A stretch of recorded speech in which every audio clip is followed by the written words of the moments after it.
Really? Yeah. I think that would be a shock to Yeah. a lot of people, thinking, oh, this 12-volt fridge is going to be a lot less power usage. Hey, just bought this great new fifth wheel or travel trailer, and it's got a residential fridge. My battery will only last 2 or 3 hours. What do I do? That the voltage is going to drop too far, that the inverter is going to shut down prematurely. That is the ultimate reason why, one, your batteries failed. I have this. I'm trying to do this. How much battery do I need? I'm Tom. And I'm Cherie. And we're EnjoyTheJourney.Life.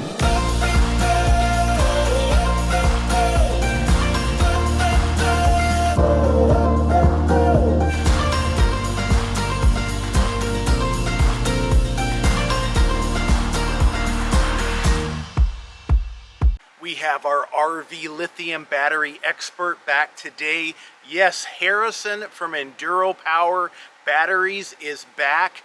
We are in the middle of a massive RV Lithium battery upgrade, and that video is still coming. We have a whole series on it, so make sure you subscribe so you catch that. Today is all about what we didn't know about RV Lithium batteries, and you probably don't know either.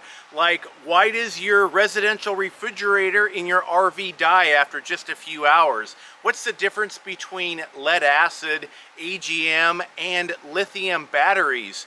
How many lithium batteries do you need? How to properly wire your RV lithium batteries, and 3 best practices for adding lithium batteries to your RV if you want to do it DIY, and so much more.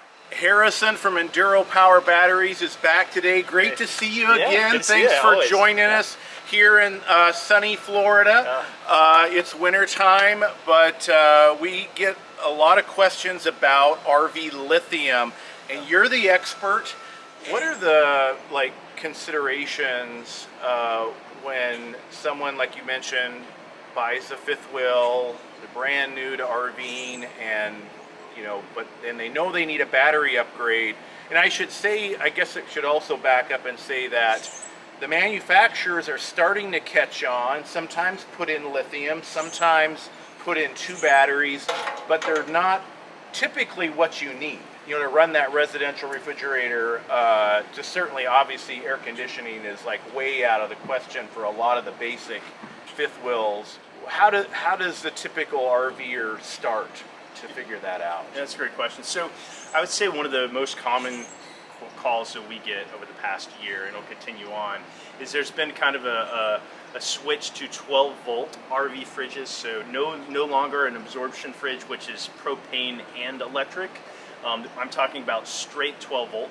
And then also you see a lot of times a fifth wheel is pretty common to be standard, a residential refrigerator. Both of those fridges consume about the same amount of amperage when you convert it down to DC, which is about anywhere from 6 to 7.5 amps per hour. Really? Yeah. I think that would be a shock to a lot of people, thinking, oh, this 12-volt fridge is going to be a lot less power usage than 120. Yeah, it sounds very efficient. Usually when you have a 12-volt fridge, they will put a solar panel on the roof, which will, for the most part, offset your consumption. However, you get into the winter months and you're in the middle of the U.S., that one panel usually is not going to cover your consumption. But I'll give it to you this way. Maybe we'll do a little whiteboard as well to show you visually. Is if you're consuming roughly 7 amps per hour to run your fridge, whether it's 12 volts or a residential fridge, you do that by 10, 70, so you're about 84 amp hours in a 12-hour period. Okay. So 84 amp hours. Now let's take the standard lead acid battery that most dealers give you when you pull off the lot. Hey, thanks for your VRV, got a brand new battery in it for you. That typical battery has 80 amp hours in that battery. Okay. Of which, if you maintain it properly, you should only discharge at 50%.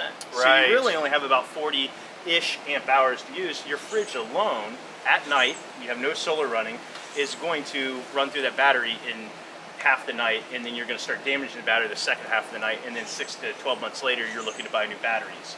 So that is the ultimate reason why, one, your batteries fail, because they aren't big enough to support the electronics in your rig. Here we want to talk about the difference in voltage profiles between a lead acid AGM battery and a lithium lithium iron phosphate battery that we have here. So we have two line graphs, and this is, I think, a very good way for you to understand the difference in the voltage profiles. One that's most noticeably is you see a lead acid AGM battery starts off at 12.8 volts. This is when it's fully charged, not on the charger, sitting there after it's fully charged. It'll read 12.8 volts. A lithium batteries, on the other hand, when it's fully charged, not on the charger, in resting state, will be right around 13.6 volts. So you already can see there's a slight advantage that it's a slightly higher voltage. Now these are still both 12 volt batteries. They're going to run into your 12 volt appliances just fine, even though the voltage is slightly different. So you take this 12.8 volts that was fully charged lead acid, you go across here, 12.8 hits the curve on this graph way out here. 12.8 volts in a lithium battery is about 20% of the battery left. So you're spending 80% of your discharge life up above, even at the highest point of your AGMs and lead acids. This is a big deal, especially for anybody that's running an inverter. An inverter requires a certain level of voltage. At some point with a lead acid AGM, you're gonna pass a point that the voltage is going to drop too far, that the inverter is going to shut down prematurely, even though you might still have energy left in the battery. With the lithium, since your voltage is staying pretty constant up here above 13 volts for most of its discharge life, your inverter is going to run much longer than in the scenario here where the voltage is going to drop. So big advantage to lithium over lead acid when it comes to running inverters. But this is the other thing that I would like to point out here. Another reason to consider a battery monitor with a shunt is we can no longer look at voltage 12.8, 12.3, 12 volts being 50% depth of discharge. That was easy to do on this chemistry. But in a lithium, as you can see, 50% is over here.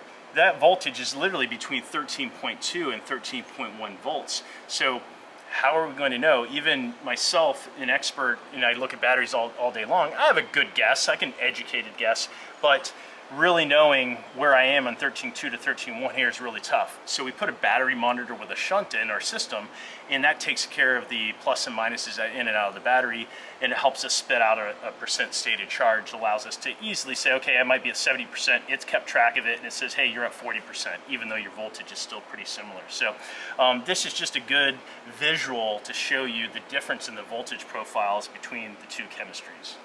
Well, and I think you also touched on why would you go from lead acid or AGM to lithium, right?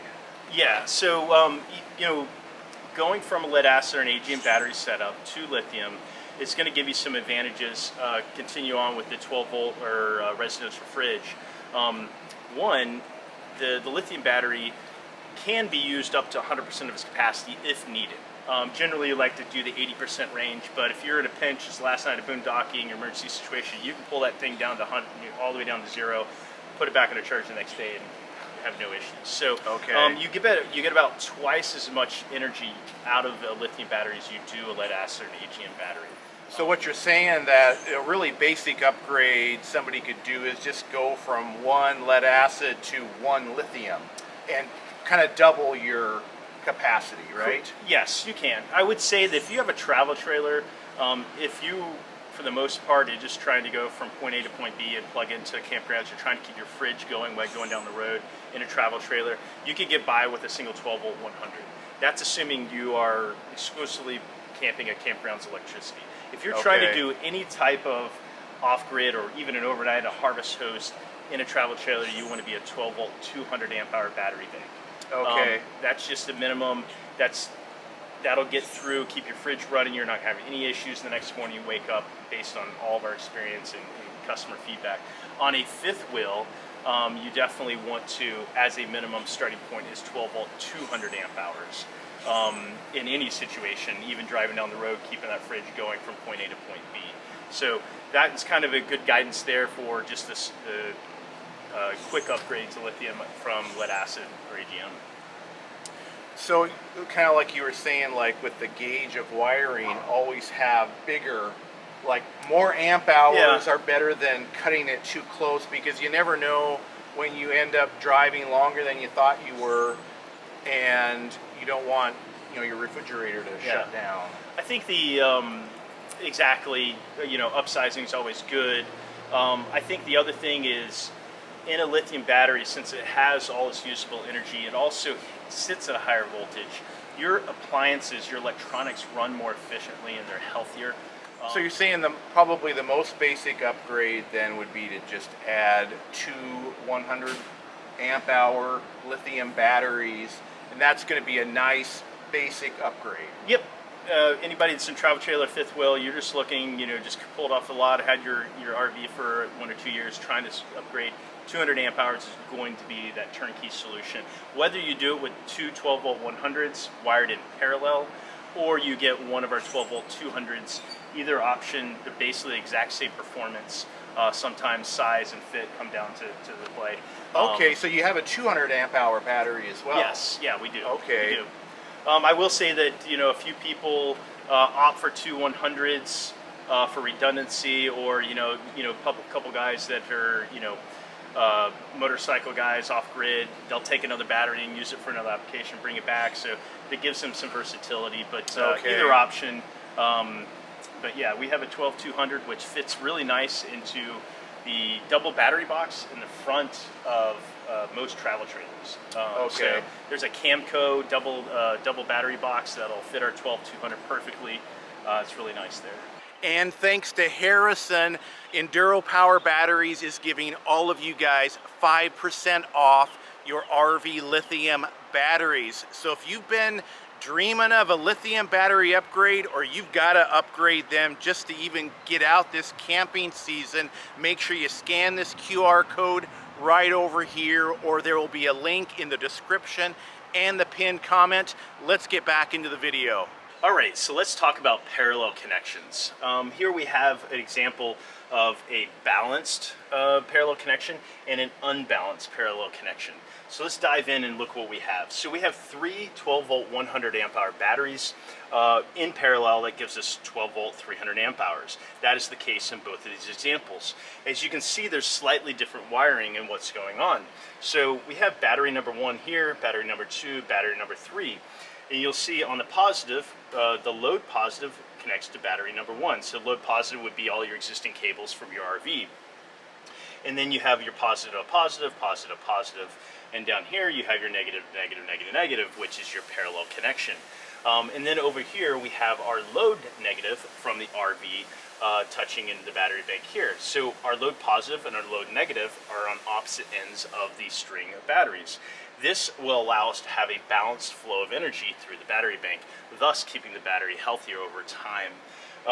As opposed to down here, in this scenario, we have the exact same 3 batteries wired in parallel, positive, positive, negative, negative, all the way through, but you can see the load positive and the load negative are both on battery number 1. What's going to happen here is battery number 1 is going to charge and discharge at a much greater rate than battery 2 and definitely battery 3. So over time, these batteries are going to become unbalanced and wear differently. And we're talking about months and years down the road, so you're not going to notice any of these issues out of the gate, but the longevity of the battery, the investment that you have into your lithium battery bank, you want it to last as long as possible. So proper wiring is very important when you're thinking about parallel connection.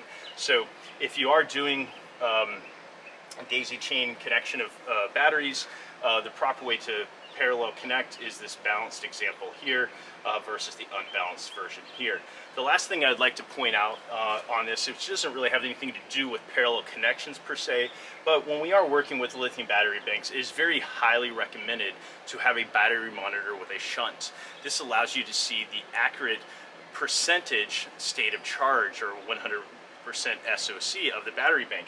You do that by putting in a battery monitor with a shunt. A shunt sits here on the negative cable leaving the battery bank. The reason we have this here is when you install this, you want all your load cables. A lot of times there's multiple cables coming from your RV to your battery. So in this case, we're only showing 1 cable, but there might be 3 cables. We want all of those that were previously on your battery bank to land on the load only side of the shunt. And then you'll have 1 single cable from the battery only side of the shunt to the battery.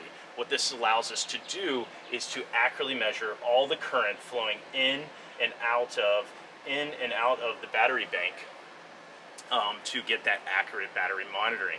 So in both these examples, we have the shunt. They're both installed So just want to kind of walk that through with you. But again, a balanced is a much happier battery bank over time than an unbalanced battery bank. What we have here in front of us are all parallel connections, and they're all acceptable. And the reason they're all acceptable is the way they're wired. They all have their positives to positives, negatives to negatives, and then they have their load coming off of battery 1, and the positive, the load negative come off battery 4 in this case. But we're going to talk about 2 other ways to do a 12 volt 400 amp hour setup that we have here in 2 other configurations. And there would be reasons why you would choose one over the other. So for example, is when we get over 300 amp hours, we're starting to look at 400 amp hours or more, we want to start considering how we're wiring that battery bank together. So in this case, you can imagine we have 4, if we had 6, 8 or so, you have this long chain of batteries going on. So there's smarter ways to do that. The first way to do it is obviously go into larger size batteries. So in case 12 volt 400 amp hours here, we could do the same thing with 2 12 volt 200 amp hour batteries. Again, wired the exact same way, but you only have 2 batteries in the string. This is going to be a much healthier and more balanced battery bank over time, because you just have 2 batteries the energy is flowing through, versus 4, where at some point when you make this 6 or 8, even though it's wired this way, it's properly and it'll work, the ones in the middle just are not going to wear the same way as the batteries on the ends are. So that way we want to upgrade into a larger battery and have fewer batteries in our battery bank. So we always say the fewer physical batteries in the battery bank, the healthier it is going to be over time. That's this example. The other example we have here is what we call the bus bar method. So in this case, we're taking the same 12 volt 100 amp hour batteries we had here, and instead of daisy chaining them all together in parallel, we're going to take the positive and negatives up to a positive bus bar and a negative bus bar. Each of these batteries have those cables going up, they're all the same length, and then from here you have your load positives and negatives coming in. This will keep all those batteries very balanced, because you're not daisy chaining through each battery to get to it. They're going to one common spot. That energy is coming in and out and evenly dispersing through the whole battery bank on that bus bar. This is great too if you have to have even more batteries than that as well. So to recap, these are parallel options for a 400 amp hour battery bank. They're all acceptable, but as we walk through, in some cases, some might be better than others. Most notably, if you're looking at 400 amp hours, upgrading into 200 amp hours will be probably a healthier battery bank for you over time. So the best practices for the average person just adding lithium into their RV, not doing massive upgrades to inverters and adding on solar. They just want all the great qualities of adding in lithium battery with the low maintenance and stuff is, again, the battery choice, the converter, which is your onboard charger, and then adding in a battery monitor with a shunt. So these are what those components look like. Obviously this is a 12 300 amp hour battery. Your system might be a single 12 100, multiple batteries depending on what that solution is for you. Give us a call, shoot us an email. We can definitely help you out in getting you in the right direction for the right size battery bank. As far as the converter goes, this unit here is a good example of what we call a deck mount converter. This is commonly found in fifth wheels and many other larger sized RVs, Class A's. We use these as well. Come in a couple different options, but they have lithium upgrades available today. We have those available as well. And the last thing is the battery monitor with a shunt. And the shunt is really important to measure. We're measuring voltage over this. We're doing our initial setup with it and telling it, hey, we've got a certain size battery bank hooked up to it. But ultimately the shunt is measuring the current. The energy that flows in and out of the battery crosses over this, and it's able to capture that. So it takes those 3 bits of information and it spits out a percentage for us. So, hey, my battery's at 100%, you're now at 88%, you're at 62, you just recharged, you're back to 100%. It takes away all the guessing, you don't have to look at voltage anymore. The other nice thing about having a shunt is whether you have a display like this that you're looking that you've mounted inside, flush mount, it's very convenient. A model like this, the Victron Energy BMV 712, also has a very nice app. It's a really nice user-friendly app where you can open up, see the percent state of charge. You can see the actual current that you're drawing out of your system. Go turn on a light switch. You'll see that your light switch in the hall is using 1 amp per hour. So something like a shunt makes you very smart, educates you on your power consumption, and especially if you have goals of going off grid or staying longer off grid, having a shunt in place will definitely allow you to educate yourself and become smarter. So again, 3 best practices: battery swap out to lithium compatible converter, and then adding a battery monitor with a shunt. So those are the best practices. Again, if you're just getting into lithium, something around this is what you're looking at. Price wise, just for you guys out there, you know, we're anywhere from like the mid 200s to 300 depending on the model. Every RV is slightly different. Most fifth wheels are pretty much the same thing, but you get into travel trailers, you get into class B, C's, there's different units. We can help you out with that. And then a battery monitor, a shunt like this, fully featured from Victron, will run about $206 to get you into the system. Make sure you check out our companion blog post for this video down in the description, where you can find other RV solar and lithium install videos, links to the parts and supplies used for this, and other items. We get a lot of questions about RV lithium, and you're the expert. Sure. And we were talking on the phone about, you know, there's 3 best practices when it comes to when someone just bought a fifth wheel or they're considering an RV lithium battery upgrade. What do they need to look at? Yeah, definitely. So we kind of walk you through. There are 3 best practices. One is, what is the right battery bank size for you? 2 is your converter, which is your onboard charger. Is it lithium compatible? And then number 3 is adding in a battery monitor with a shunt. That is not required, but is highly recommended, and we'll go through that. So one, just on the sizing your battery bank, we could talk for hours on how to size a battery bank, because everybody's need is different. There's not a one-stop shop for everybody. The only thing I will say is, if somebody just wants to run a basic residential fridge or a 12-volt fridge and get through from point A to point B, look at 12-volt 200 amp hours of lithium, whether this is a travel trailer, fifth wheel, or any other RV. That would be the basic point. After that, it all depends on what are your consumption rates. Are you a boondocker? Are you trying to stay off grid for 1 night, 2 weeks? Are you doing solar? All these other variables that come into play. But we can help you kind of get you guided in the right direction as far as what is the proper battery bank size for you. The number 2 thing, again, is your onboard converter, which is your charger that's on board. Is it lithium compatible? What I will tell you is, if you have a 2022 or newer, most likely your converter is lithium compatible. Some of the manufacturers now have an auto detect version, and another manufacturer has a lithium version on board, and we can help you identify those. If it's 21 or older, we'll grab the model number off your converter and identify what it is, and usually it's going to be a swap out. Any of you out there with light electrical experience, that's a very simple swap out. And then the 3rd best practice is adding in a battery monitor with a shunt. And the reason for that is, in lithium batteries, the voltage profile, 1, starts at a higher voltage than AGM and lead acid. So we're at 12.8 down here, and we're at 13.6 for lithium. So it just sits at a higher voltage. Then lithium sits above this 12.8 for almost all of its discharge life, and then it drops off. Wow, I didn't know that was such a difference with that. So another reason to go from the lead acid to lithium. Yeah, and so you also, it sits higher, so your electronics run more efficiently, especially if you have an inverter inside your rig. A lot of guys with fifth wheels have an inverter to run their residential fridge and other things. Your inverter is going to run longer because the voltage is staying, constant. Okay. Lead acid and AGM, it's declining over time, so as the voltage eventually gets to a point, it'll cut off.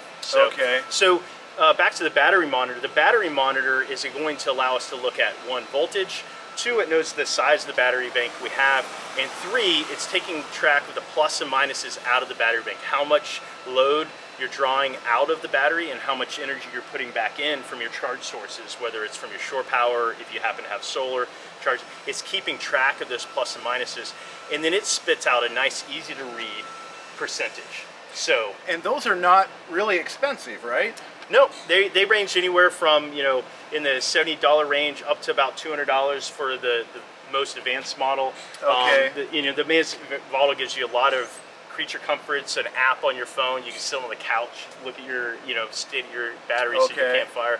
But yeah, very inexpensive, relatively the cost of the battery bank. And I can tell you that although it's not required, it is highly recommended to have a battery monitor with a shunt when you go to lithium. Not only is it going to give you a percentage that's easy to look at, anybody that's using your RV can be like, oh, 62%, it's 50%, it's not 100%. It's easy to use. Yeah, we don't even have that right now. That's one of the things that we're working on today.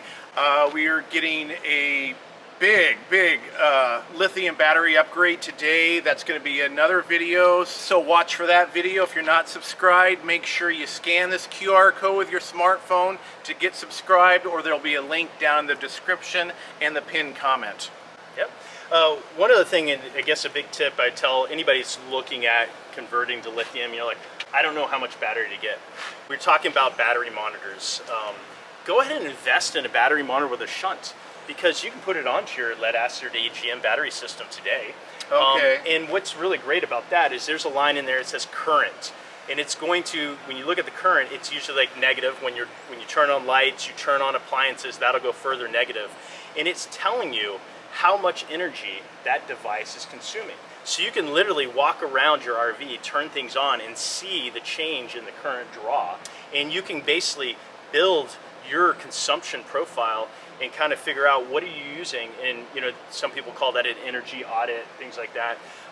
It really helps you understand your exact RV and the consumption of it, to then ultimately turn around and say, okay, well, I need this size battery bank to get through the scenarios I want to get through. That way you can smartly move into your battery bank investment. Right. And like what you're saying, with like a lead acid or AGM battery, you can tell right when you're at that 50% mark when you should like make sure it gets charged, right? Correct. Yeah, if you set up the battery monitor properly, you can put a thing called the discharge floor. You can basically say only use 50% of the capacity of the battery, because we don't want to use more than that on AGM or lead acid. It will begin to damage that. So you can use that to properly manage your lead acid and AGM battery too. And also, that's a great tip. This is not all just about upgrading to lithium. Love to sell you lithium batteries. We are here to educate you. What I can tell you is there are many people out there that can run a lead acid and AGM battery very well if you can properly maintain it. A battery monitor with a shunt will also give you that ability to accurately watch the state of charge and not discharge it too far, so you can basically extend the life of the battery that before, if you had no clue where you're at, you're going to damage the battery. So sometimes, lithium's great, but it's not necessity for everybody. Yeah, like we're in 1,000 Trails Encore RV Park now. If this is the only kind of camping you're doing, you're not going to be doing any overnights or long drives, you might be fine without it. Exactly, right? Exactly. I kind of joke that sometimes you don't really even need a battery. You just plug your shore power, your converters, plenty of power. You do still need a battery, but yes, if this is style of camping you do, if you can maintain your lead acid AGM battery properly, those will just work just fine for you. So. Well, one of the reasons we love working with you, and happy to be getting our own Enduro power battery upgrade today, is that you're very hands-on. Your entire team is, and I think that's the difference with, there's all kinds of lithium batteries out there. You can buy them on Amazon, some more, some less than your price point, but customer service is a big deal when it comes to this kind of an install, right? Yep, exactly. So yeah, we're very hands-on. We're all about educating our customers, making sure you get the right product. A lot of times, sometimes that means that our products are not the right fit for you, depending on the application, and we'll tell you that. At the end of the day, this is a big investment for you. We take the time up front to make sure, and also if we go into a relationship, we're partners for, however the ownership of that battery, and that could be up to 10 years. So we want to make sure you got the right solution up front. So, doing that extra touch to make sure from a customer service standpoint, we understand what your needs are is very important to us. And that's kind of where you're talking about. There's a lot of competition in the market. It's just like any category in right. there. You're buying Kleenex, which is actually a brand, but right. tissue paper. There's lots of different brands out there and price points, based on your needs. So in the lithium space, we're what we call Enduro Power is what we call the value premium. So the premium performance and spec that you expect of the battery, you take our spec sheet, put it down on any of our named competitors, we're going to meet, and in a few cases exceed some of those specs, but you're going to get the performance of what we market out of our battery is going to be delivered to you. From a value standpoint, notably our price point is attractive. It's kind of the sweet spot. You know, it's right in the middle. You know, it's a little down from a few and up from some others. But overall, the overall value of ownership of the product, I think, is what we deliver. The last two things on that value statement is our Baja series is a 25% smaller case size, so you can get a smaller battery into a tighter spot, or get more batteries in a bigger battery bank in an area by having the smaller batteries. And thanks to Harrison, Enduro Power Batteries is giving all of you guys 5% off your RV Lithium batteries. So if you've been dreaming of a lithium battery upgrade, or you've got to upgrade them just to even get out this camping season, make sure you scan this QR code right over here, or there will be a link in the description and the pinned comment. Let's get back into the video. So Harrison, just to review for, again, all of the RVers out there, what are those three considerations? Yeah, there's three best practices. One, determine your battery bank size. Again, if you just have a travel trailer fifth wheel, 200 amp hours is probably a good spot for you. From there, it all depends on so many variables. We can help you, walk you through that. Second one is the converter, your onboard charger, making sure that's lithium compatible. 22 and newer, likely have already got it. 21 and older, give us a call, we'll help you out. And the third one is adding in that battery monitor with a shunt to accurately monitor the state of charge of your battery. So we're back with Harrison at Enduro Power Batteries here in the middle of, I would say, pretty large RV lithium battery install today. Yep. And I guess one of the advantages of lithium batteries is maintenance. People ask, you know, how do you maintain your lithium batteries in an RV? So yeah, definitely. So some of the advantages of a lithium battery is that lower maintenance. So no more watering like traditional lead acid battery where you have to keep the water level high. You don't have to do any of that, you know, which is, you know, that chemistry is a good chemistry. But as consumers, we aren't good at maintenance. And so taking and putting in a solution that has almost no maintenance is just a smart decision. So no watering of these. A lithium battery on average only loses about 3% of its charge per month. That's a phenomenal thing from a storage standpoint. So many of you guys are seasonal. You might be camping like spring through the fall. Your RV's in storage for 4 to 6 months. You just turn off that battery disconnect. Get about 80 to 90% charge on this. Turn on that battery disconnect. This is going to sit in storage to lose about 3% of its charge per month. You come back in 4 or 5 months, you're ready to go. Turn on that disconnect switch. It's going to power right up. As opposed to your current lead acid or AGM batteries, they want to and need to be fully charged at all times. So they need to be on a trickle charger all winter long.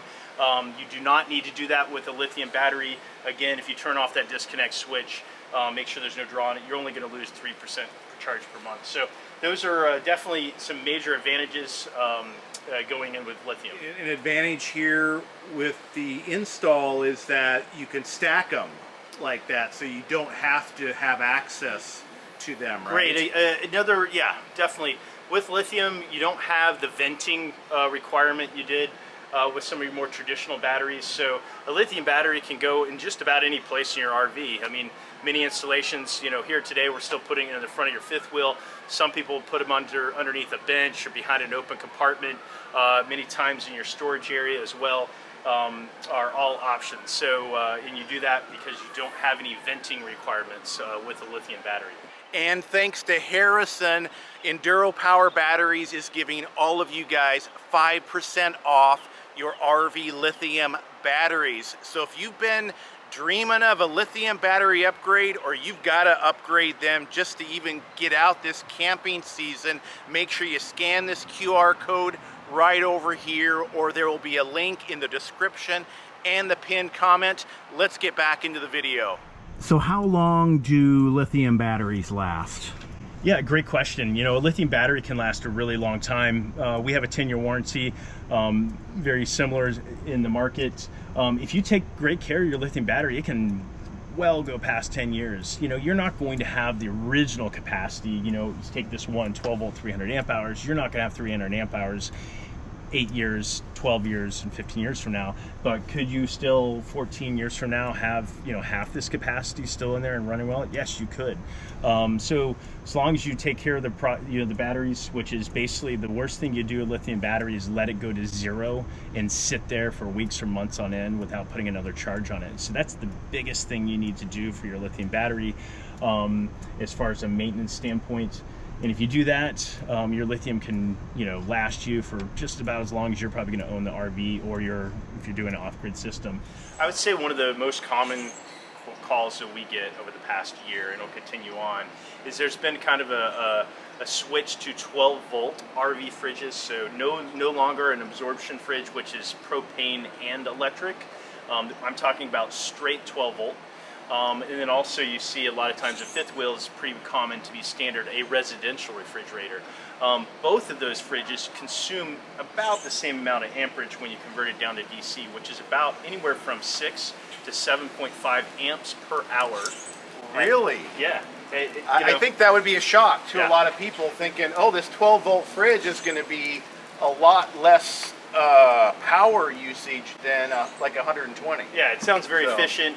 Usually when you have a 12 volt fridge, they will put a solar panel on the roof, which will, for the most part, offset your consumption. However, you get into the winter months and you're in the middle of the US, that one panel usually is not going to cover your consumption. But I'll give it to you this way. Maybe we'll do a little whiteboard as well to show you visually, is if you're consuming roughly 7 amps per hour to run your fridge, whether it's 12 volts or a residential fridge, you do that by 10, 70, so you're about 84 amp hours in a 12-hour period. Okay. So 84 amp hours. Now let's take the standard lead acid battery that most dealers give you when you pull off the lot. Hey, thanks for your VRV, got a brand new battery in it for you.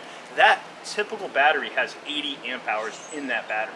Okay. Of which, if you maintain it properly, you should only discharge at 50%. Right. So you really only have about 40-ish amp hours to use. Your fridge alone, at night, you have no solar running, is going to run through that battery in half the night, and then you're going to start damaging the battery the second half of the night, and then 6 to 12 months later, you're looking to buy new batteries.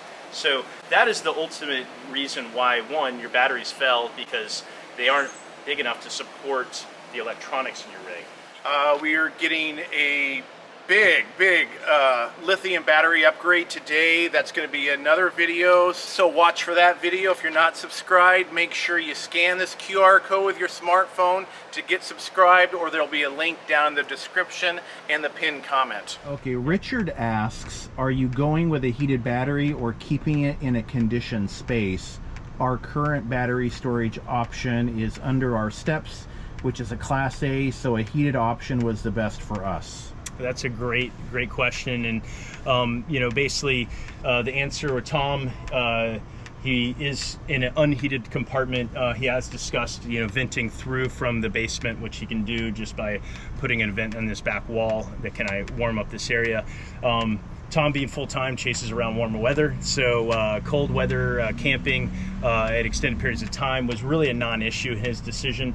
At Enduro Power, all of our batteries in our Baja series and Pro Connect series do not have heating internal to them. Heating, if you're definitely doing a lot of winter camping, you're chasing the ski slopes, cross-country skiing, adventures like that, a heated option is definitely something to consider.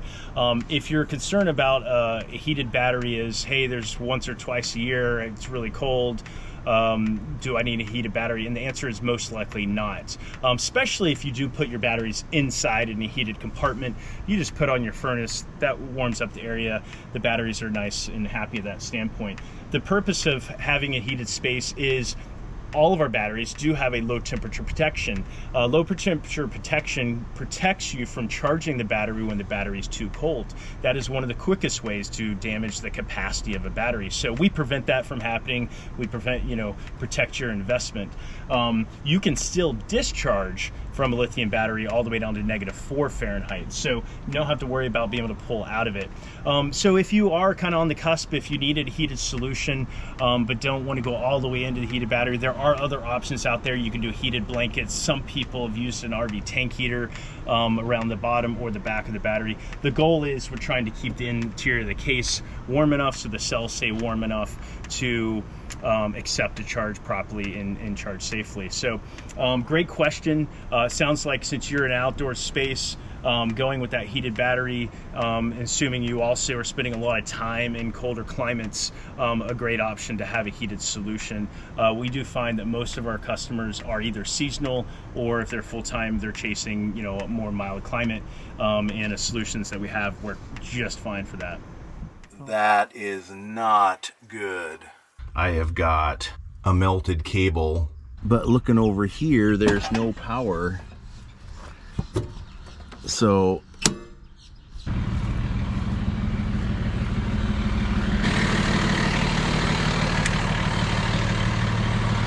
Hi there.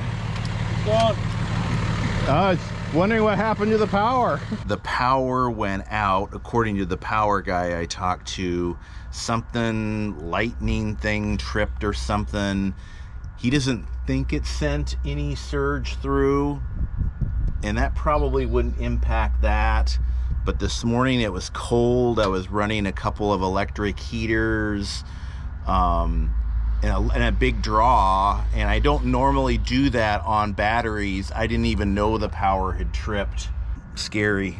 Hey guys, camping season is here, and we have Harrison from Enduro Power Batteries back to explain what happened to this cable and our RV batteries. Plus, he's going to share the common RV battery install mistakes that both DIYers and even professionals make that can cause issues like this or worse. You're going to want to watch this video till the very end, because some of the biggest mistakes will be near the end of the video. Now let's jump into our conversation with Harrison. This little problem right here that I just experienced right here. Yeah. What would you make of that? Well, we were talking about the connections at the ends here, which obviously is a point for resistance. But what you have here is an undersized cable. Okay. So this was out of your battery bank, connecting one of the batteries to the other batteries.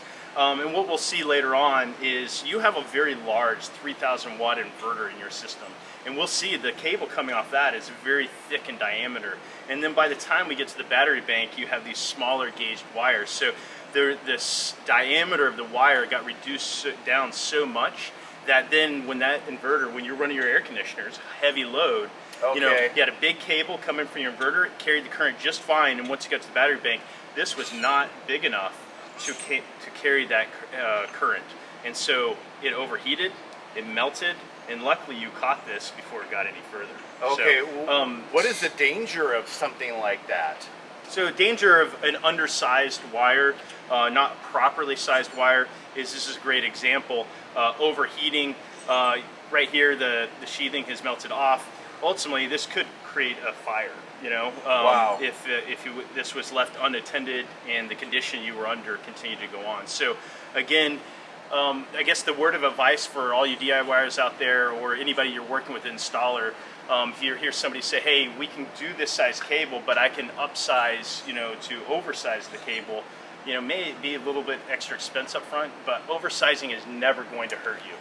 Right, and we did have a regular RV repair shop, I should say, that did put this in, but they weren't like solar and battery experts. So again, people that are regular installers still may not know everything they need to know about doing it properly. Yeah, you say regular installers, I'd also say DIYer. That's a big piece of our customer base. And many of you out there are just trying to do a lot of research on YouTube to understand exactly how to put something together. You have a lot of great skills. I would just say that one of the big things in the DC environment is just make sure your cable sizes are sized properly to the application you're doing. There's many 12 volt DC amperage charts, current charts out on the web.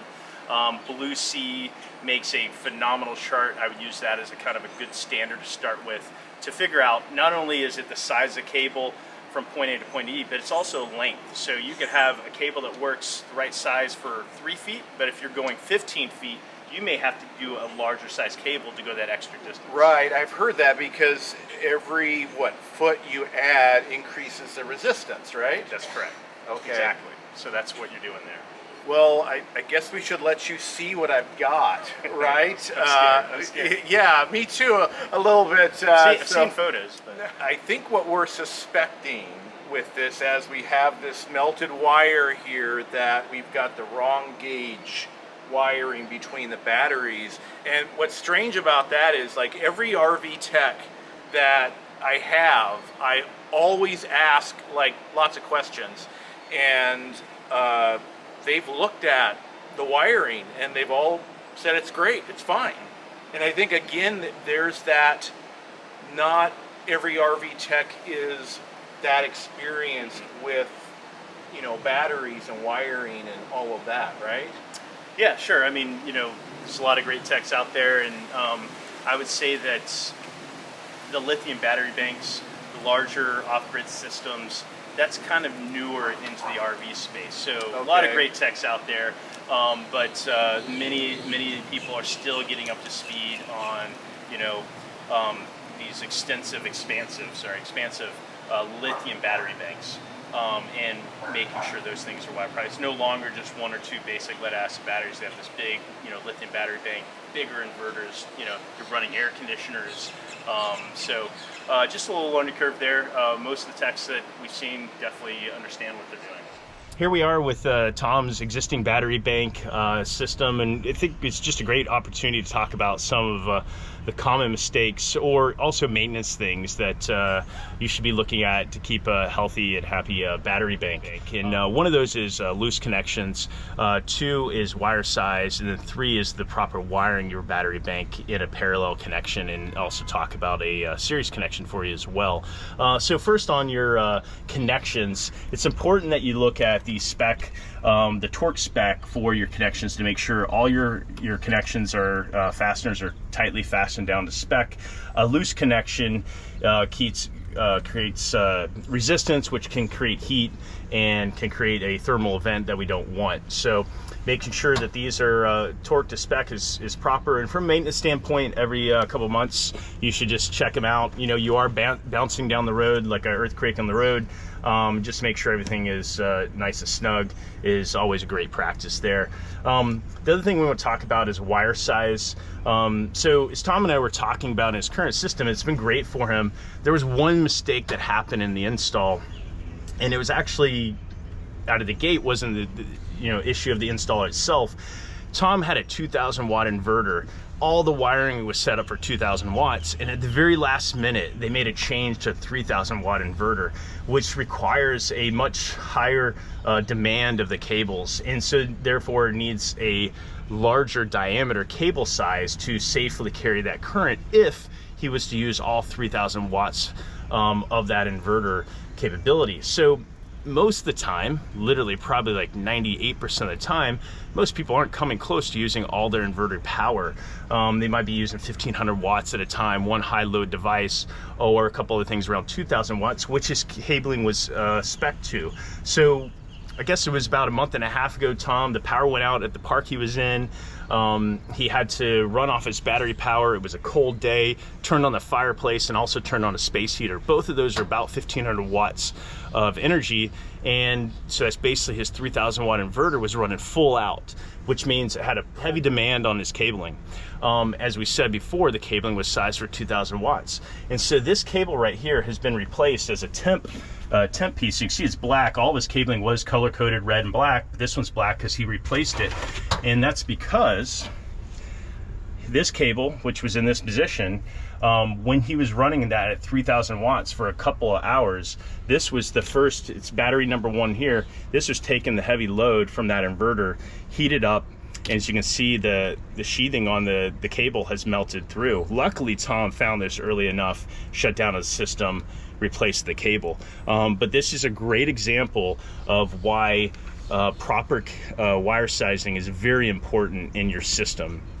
There are a lot of resources out there for you to understand what size diameter cable you need to use depending on this voltage you're using, the size of equipment you have, and also don't forget about the length that your cable is going to run. So if you only need to go 6 inches, you might be able to use a smaller diameter cable, versus if you want to go 15 feet, you're going to have to upgrade the diameter of that cable to properly carry that current. So just think that through in your process. And I guess that goes to, you probably hear a lot of people talk about make your cables as short as possible, and that's why that theory exists. It's not that you can't go a little bit further, you're just going to have to upsize your cable to do so.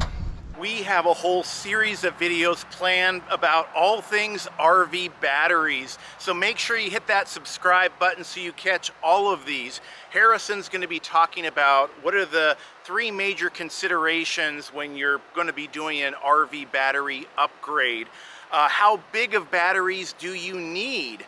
Some more DIY installation hacks, and so much more. So make sure you click on the QR code right over here. That will get you subscribed to the channel, or you can follow the link both in the description and the pinned comment. Let's get back into the video. Parallel connections versus series connections. So Tom has a 12 volt system. He has multiple batteries, needs to keep it at 12 volts. So parallel connection is what he is using. That is positive to positive and negative to negative. When you put positive, positive, negative, negative, that's a parallel connection. Your 12 volts stays the same, but your amp hours increase, they double. So if you had two 12 volt 100s, it would be a 12 volt 200 after you do a parallel connection. In a series connection, for somebody that's looking to do a 24 volt or sometimes a 48 volt system, they would do a series connection. Series connection, which is positive to negative between the two batteries, will increase your voltage from 12 volts up to 24 volts while the amp hour stays the same. So 24 volt, 100 amp hour. It sounds like it's a little different, like, oh, there's less energy, but the math all works out. You still have the same amount of energy, but you now have a 24 volt system. You may ask, why do you need a 24 volt system? Anybody that's looking to do a sizable off-grid system, it all depends. Usually that threshold's around 1200 watts of solar, sometimes in the 1500 watts of solar. It starts to become advantageous to consider a 24 volt system for your solar array off the roof, your equipment, downsizing the amount of diameter of the wire. As your voltage goes up, you can use smaller diameter cabling. So there's lots of advantages there, but I would say the general rule of thumb for a higher voltage system is somebody that's doing an off-grid system and going to have a pretty large solar array, have very high demands on their equipment off-grid. That's somebody that's looking at a 24 or 48 volt system. But for most of us out there, your RV's built for 12 volts. You want to keep your system in 12 volt. You're just upgrading to lithium, the basic upgrade, or you're putting in some basic inverters. Even a 2000 or 3000 watt inverter can run fine off of a 12 volt system. The nice thing about that is you don't have to do any other conversions to go from 24 back down to 12 to work with all your 12 volts that are already in your RVs. So when you parallel connect batteries, the best practice is to put your loads from your RV, the positive negative for the cables from the RV, to, if you had two batteries, the positive would come to battery 1 and the negative would come to battery 2, and then they're parallel connected, positive, positive, negative, negative. What that'll allow to do is for the battery to charge and discharge evenly, because the energy is flowing through the battery, as opposed to if you had two batteries and the first battery had both your load cables, that battery is going to work harder over time than the second battery behind it. So by putting the load cables on the ends in battery 1 and battery 2, we allow the energy to move smoothly through the battery bank. And as you add more batteries, 3, 4, 5, and 6, in the case of this 6, it becomes even more important. The other thing I would say is, if you are getting a battery bank over 3 and starting it to 4 batteries, one of two things. Be looking at using the bus bar method for wiring your batteries in parallel, or better yet, increase the size of the battery itself so you have fewer physical batteries in the battery bank. Here at Enduro Power, we have 12 volt 200s and 12 volt 300 amp hour batteries. So for example, Tom has a 600 amp hour battery bank today with 6 individual batteries. he could use two 12 volt 300 amp hour batteries to get the same result, especially where he's going to a larger battery bank of 1200 amp hours at 12 volt. He now will have 4 batteries at 12 volt 300s to get to the 1200, which would be better than 12 individual batteries, not only from all the connections, but you can imagine all the cabling that goes on that you have to manage and put when you have those many batteries involved. So that's the number one thing in parallel connecting. The other thing you want to keep in consideration, this is kind of complex, a lot of wires going on here. When you do have multiple batteries in your parallel connection, so in this case Tom has 6 batteries, and he does properly have his, you know, positive on his battery 1, and his negative coming down over here is on battery number 6. So that energy is flowing properly through the battery bank. But then he has other load cables from the RV that are landing. Generator negative is landing here. He's got another negative landing over here. Then he's got 2 positives here, kind of landing in different spots in the battery bank. One of 2 things, we'd like those to generally land where the load cables do on the ends of the battery bank. So again, the energy is flowing evenly through the battery. And another thing is when you do add a battery monitor with a shunt to your system to accurately monitor the state of charge of the lithium battery bank, from a negative standpoint, you want all your negative cables to land on the load side of the shunt. And the reason for that is we want all that energy to flow across the shunt to accurately measure that. And so then you only have 1 cable on the negative side landing on your battery bank. So that is important versus having multiple negatives all throughout the battery bank. So with this setup here, some batteries get drained faster than others, right? So it's not used efficiently. It has the potential to do it. It's nothing you're going to see, you know, within a couple months or even a year usage. When you start getting down the road 2 and 3 years, that's when it's going to have an effect.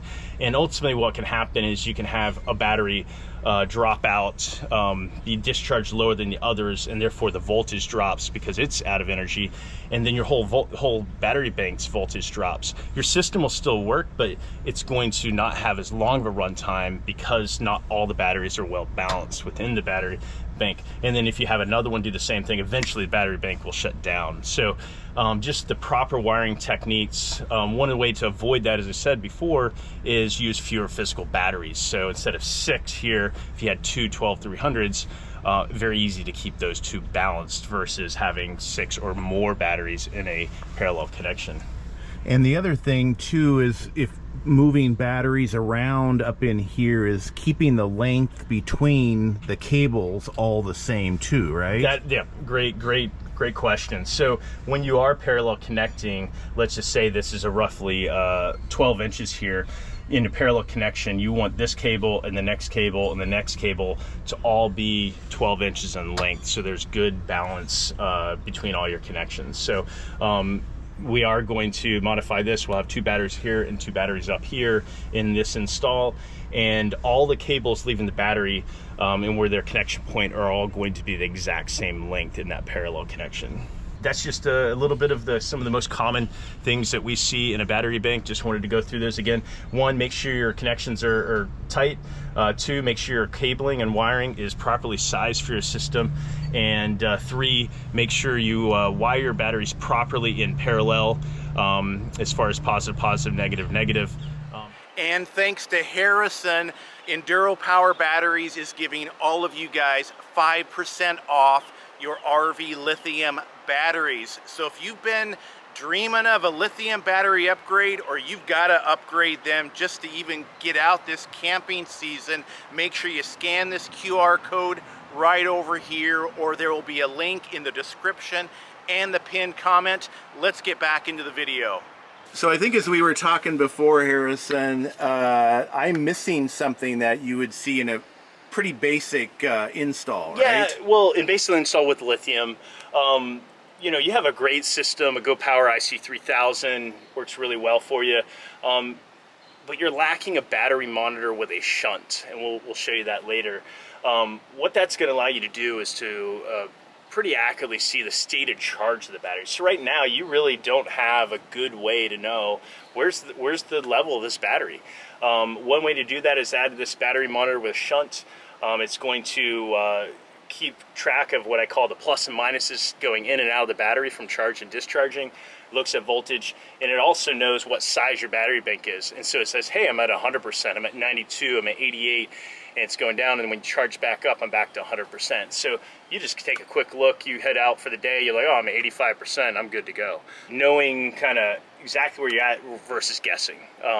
One other thing I would say is when you switch to lithium, and we'll do this on the whiteboard so you can see as well, the voltage profile of a lithium battery is pretty flat over time and then drops off. Everybody think about your power tools that you use today. They're going like full out and then boom, they stop. And that's because the voltage profile is very flat and then it drops off. A lead acid and AGM battery, the voltage drops over time.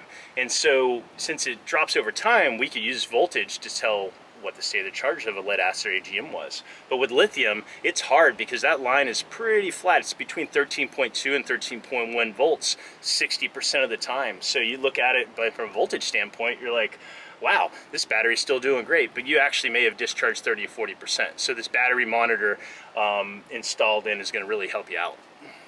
Yeah, like you said, kind of guessing, and that's what I have experienced over this last year. Is kind of guessing at what the battery bank is at, and then all of a sudden they're drained. Yeah. So yeah. So we're going to put in a Victron Energy BMV 712. It's fully featured one on the market. It's got an app that goes with it, which is great, monitoring from your phone, from the couch inside, campfire outside. There are other options on the market that don't have that or a little bit lower cost, but for the system you have, the user interface of that Victron unit, really like that product. Highly recommend it. We love the 712 because it has about a 70 to 80 foot Bluetooth range on that specific model. Works for any fifth wheel and or any other RV on the market as well. So yeah, you've got, just for everybody here, this is the Go Power IC3000, which is a 3,000 watt inverter charger. So this is allowing Tom to basically run anything that's AC appliance when you're off grid off your battery bank. It's a 3,000 watt inverter, so he can run his air conditioner, he can run his microwave. Now, you're not going to run your air conditioner forever. You're going to drain the battery bank pretty quickly. I know that you've had some experiences with your 600 amp hours where you say you've gone all night with the air conditioner. I would say that you've gone all night in a fairly mild climate with your air conditioner, so your AC was cycling on and off less than if you were in a really hot environment, because 600 amp hours full out middle of the day trying to keep up, you're going to be dead in 4 hours with 600 amp hours. So just to kind of, even your new 1200 amp hour battery bank would be 8 hours unless you were recharging from solar or other sources. So there's so many variables that go into sizing a battery bank based on your charge sources and your needs. But yeah, so inverter charger here.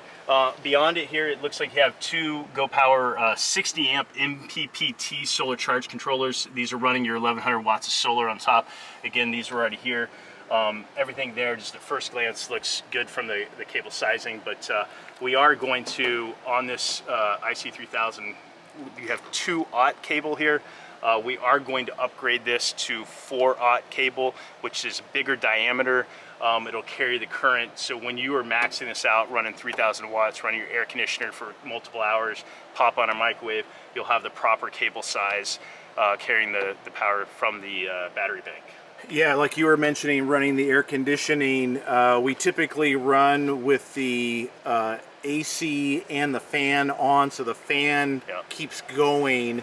And right, the AC's not going all night, running, but the fan is. Exactly. At least. So that's going to be a little less power draw. You know what you're going to be able to do is you're going to become very well educated once you get this battery monitor shunt in, because you'll be able to see the actual current draw that your system is using from the battery bank.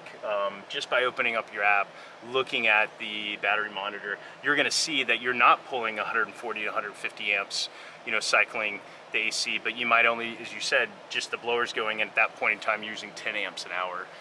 So you'll educate yourself with that battery monitor as well. Okay, good deal. So less mistakes right here, huh? Yep. No, I think it's overall it's you know, really great install. We just, as we get into this bigger battery bank, your goal is spending more time off grid, which means you're going to rely more on your inverter charger. Just want to make sure that those batteries and all the wiring in between here and the batteries is the right size. We'll get that taken care of. Good. All right, we got 2 more tips for you on the wiring side of things. One is some basics on fusing, and the second one is some basics on grounding if you add any larger equipment into your system. So on the grounding side of things, your RV, all your 12 volts are grounded to your chassis in various spots.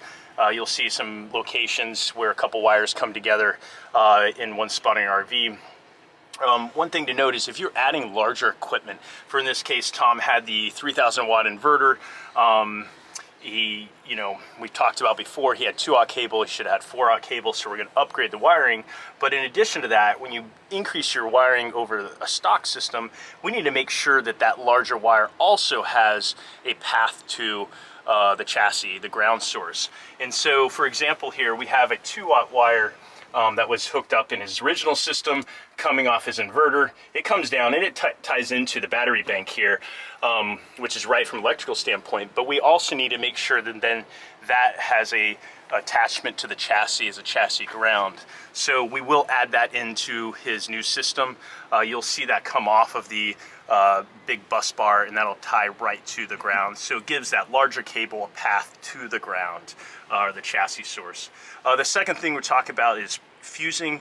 The one thing I think that's not understood fully is the reason for fusing is to actually protect your wiring. Of course, it'll help it protect some equipment too, but the main reason for fuses is to protect your wiring in the system. And Tom asked a great question. We talked about before, this wire in his battery bank is the one that overheated and fried earlier. And we've talked about all of his wiring is actually undersized for his 3,000 watt inverter, which we're going to switch out. But the question is, well, wouldn't the fuse take care of this? And it would if the fuse is sized properly to this size wire that he had in the system. So for example, he has a 300 amp fuse for his 2,000 or even a 3,000 watt inverter is sized properly, but then the wiring past it is undersized. So in this case, the weak link was the cable here that fried. It's about a 6-gauge wire, and it just can't handle the amperage that inverter was asking for.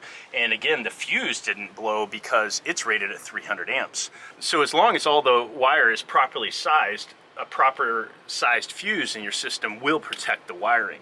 But if you have undersized wiring, your fuse is not going to protect you from that. So general rule of thumb is make sure you size your wires properly or oversize your wires. Or better yet, if you're not comfortable with any of this, always seek out a professional installer to help you with this part of your system install. So that would be another install mistake, is not grounding the negative to the chassis. Yes, definitely. When you're adding a larger equipment, again, your 12 volt system's already grounded your chassis, but when you're adding big inverters, things that weren't in your system, that is a common mistake, as a lot of people forget to ground that equipment. That goes for inverters, that goes for solar charge controllers, other devices like that you might be adding in.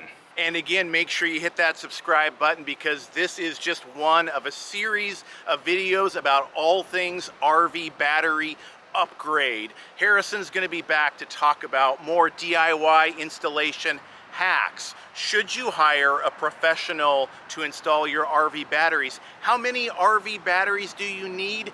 And so much more. Or this wire in his battery bank is the one that overheated and fried earlier. All of his wiring is actually undersized for his 3,000 watt inverter. This 2-aught cable, which I'm holding, is much smaller than the 4-aught cable that we're using now. The reason for fusing is to actually protect your wiring. One common mistake that many people do when they add solar is if you have a fifth wheel, it is almost a must if you're doing a system like this. Point out a few tips for a couple of you DIYers out there that might be looking to do this on your own.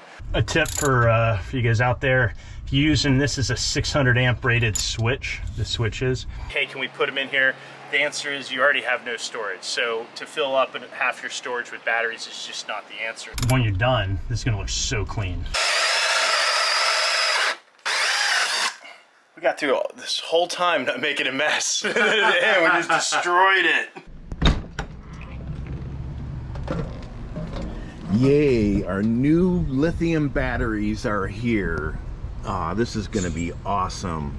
We have got an awesome video for you guys today. It's great to see you again, Harrison, from Enduro Power Batteries here. We met like over a year ago. Yep, in the desert out in just outside Tucson, Arizona. Right, for like install on steroids, right? Definitely, yeah. I think we would call it like bat wings, you know. Right, so we'll actually link to the web's amazing install video down below so you can check it out. I think we're doing something a little more typical. Yeah, typical. Maybe. I mean, this is kind of what we're doing today represents like what the average call we get a day, which is like, you know, what are the basic needs I need to accomplish what I'm trying to do. So that's kind of what we're working on today. Enduro Power, how long have you been in business? Yep. So we've been in business for 2.5 years, since 2020. Okay. I myself am one of the 2 co-founders of Enduro Power. I've been in the battery industry for over a decade. Worked on the marketing side of things for Rayvac batteries, convenience Duracell and Energizer over 8 to 10 years ago. And I just personally am passionate about 12 volts. I've been in like car audio, toy trains, RC cars, all those things. So just the natural extension of that hobby on through my career has been, you know, really fulfilling for myself. Well, that's great because so many of us RVers, we know we need a battery upgrade, but we don't know how to do it or where to go, we need experts like you to like walk us through it. And we have some lithium right now, but it's not enough for what we want to do. Yeah. I guess that's probably the question you get all the time, right? Yeah, the question I would say is like, I have this, I'm trying to do this, how much battery do I need? Or another big common question is, hey, just bought this great new fifth wheel or travel trailer and it's got a residential fridge. My battery will only last 2 or 3 hours. What do I do? So yeah, helping our customers size their battery bank properly is a common question we help out with. We do help in some other areas as well. Yeah, for your example, you have 600 amp hours of lithium today, which is a very, very sizable battery bank. Right. You know, for people that are looking to start off gridding, 600 amp hours is phenomenal. And you can do that with like 2 of our 12 volt 300 amp hour batteries. 2 batteries takes care of that. But in your case, you're looking to do even more off-grid boondocking. I think you have a little over 1,100 watts of solar. Right. And so we've been able to successfully run air conditioning all night. We're in Florida. It's hot, even though it's the winter time technically. Here, AC runs all night, and we actually have a trip coming up in a couple of weeks that will be either at a Harvest Host or dry camping at like a casino parking lot. Sure. And so I've got 2 nights, 48 hours, where I prefer not to use a generator, and in some cases, generators are not allowed. So we typically, with 600 amp hours, we drain, you know, 1 night of air conditioning, those batteries are drained, and our solar isn't enough to recharge that currently. So we've talked about this, and we're basically going to double that capacity. Correct. Today. Yep, so we're going to double your capacity from 600 to 1,200. The other thing we're going to do is right now you have 6 individual batteries, which are great for your current battery system. Okay. But as you double that, we wouldn't want to do 12 volt 100s. That'd be just too many batteries wired together, create more resistance in the whole battery bank. And so we're going to go to 4 12 volt 300s. So you get 1,200 amp hours with 4 batteries instead of 12 physical batteries, which is a really smart upgrade. Okay, so most people are really familiar with typical 12 volt 100, typical kind of smaller battery size, but we're like, these are larger batteries. That's correct. Right? So basically we eliminate 3 batteries per battery. Correct. So the resistance, let's say if we went 12 100 watts and we wired them all together, lots more cable, more expense, exactly. certainly, and if you're not doing DIY, more expense, but what is the resistance that develops from all those extra connections? With all those individual connections, you know, cable lug to fastener and daisy chaining down through, you create more points of opportunity for resistance within the cable, within the battery bank, assuming you had a properly sized wiring in the first place.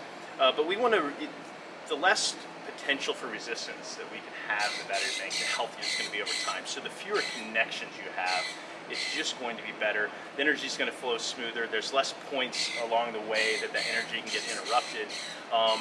And also, you know, just from a safety standpoint, the more connections you have, the more connections you have to maintain, make sure they're properly torqued and whatnot, because if those get loose, that becomes a hazard. So the fewer connections you have, the healthier that battery bank is going to be over time.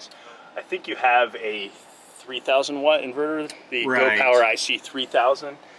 If that's the case, I typically like to see 4-aught cable to carry that amount of current, but I'll dive in here and kind of get a better look to see what we're working with. If all that pans out, I'm feeling that we're probably a little undersized on some of your cabling, and so we'll upgrade up to 4-aught from your inverter all the way to the battery bank, and then through your battery bank we'll use 4-aught as well, just to stay on the safe side. Make sure you check out our companion blog post for this video down in the description, where you can find other RV solar and lithium install videos, links to the parts and supplies used for this, and other items. So yeah, you've got, just for everybody here, this is the Go Power IC 3000, which is a 3,000 watt inverter charger. So this is allowing Tom to basically run anything that's AC appliance when you're off grid off your battery bank. It's a 3,000 watt inverter, so he can run his air conditioner, he can run his microwave. Now, you're not going to run your air conditioner forever. You're going to drain the battery bank pretty quickly. I know that you've had some experiences with your 600 amp hours where you say you've gone all night with the air conditioner. I would say that you've gone all night in a fairly mild climate with your air conditioner, so your AC was cycling on and off less than if you were in a really hot environment, because 600 amp hours full out, middle of the day, trying to keep up, you're going to be dead in 4 hours with 600 amp hours. So just to kind of, even your new 1200 amp hour battery bank would be 8 hours unless you were recharging from solar or other sources. So there's so many variables that go into sizing a battery bank based on, you know, your charge sources and your needs. But yeah, so inverter charger here. Beyond it here, it looks like you have two Go Power 60 amp MPPT solar charge controllers. These are running your 1100 watts of solar on top. Again, these are already here. Everything there, just at first glance, looks good from the cable sizing, but we are going to, on this IC3000, you have 2-aught cable here. We are going to upgrade this to 4-aught cable, which is bigger diameter. It'll carry the current, so when you are maxing this out, running 3,000 watts, running your air conditioner for multiple hours, pop on a microwave, you'll have the proper cable size carrying the power from the battery bank. Yeah, like you were mentioning, running the air conditioning, we typically run with the AC and the fan on, so the fan keeps going. And right, the AC's not going all night, you know, running, but the fan is. Exactly. At least. So that's going to be a little less power draw. You know what you're going to be able to do is you're going to become very well educated once you get this battery monitor shunt in, because you'll be able to see the actual current draw that your system is using from the battery bank. Just by opening up your app, looking at the battery monitor, you're going to see that you're not pulling 140 to 150 amps, you know, cycling the AC, but you might only, as you said, just the blowers going, and at that point in time you're using 10 amps an hour. So you'll educate yourself with that battery monitor as well. Okay, good deal. So Harrison, are you impressed by all the storage I have right here? Man, full timing, this is like a full timer's dream, you know. Yeah. Wow. I don't know how you do it, man. Yeah, that's one thing we didn't really consider with this particular Momentum model, is there's not a lot of storage. And that's not all Momentums, that's just this specific model. Right. Less storage. So Yeah, we were kind of talking about like what are we gonna do with your battery bank? And you know, battery banks, as we said earlier, with a lithium battery, they can just go about just about anywhere. Now, you want to keep your batteries relatively close to your inverter, to your bus bar. The shorter run that you have in those cables, the better and more optimal your system is going to be, and keep your the cost of your cabling down. So, you know, up front is where our batteries currently are. We looked in here in the pass through to see, hey, can we put them in here? The answer is you already have no storage. So to fill up half your storage with batteries is just not the answer. So kind of looking up front to see what we can do up here. You know, you have your current 600 amp hour battery bank here. You know, all in one level. You're able to tuck back in here behind your hydraulics and kind of get snug back in there. With the doubling the size, you can imagine if you took 6 more of these and you put them here, you're going to be up into your access here to your hydraulics over in this area from a maintenance standpoint, even, you know, repair. You have some 12 volt DC bus bars and some other stuff we've put in up here or we're going to upgrade. We need to have access to. So what we're going to do is we're going to put 2 of the 12300s down here, and then many of the people have been putting up on top of their generator box. We're going to reinforce the top of the box.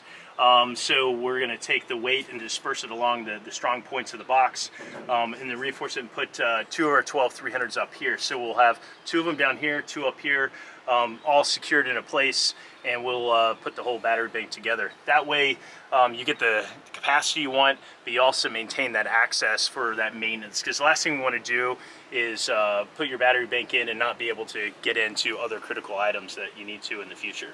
Here's a little bit of a schematic of the system that Tom's putting in. Well, again, most of these components are already in place. We're just kind of upgrading the battery bank and making a few modifications to the wiring to upsize to the proper wire size.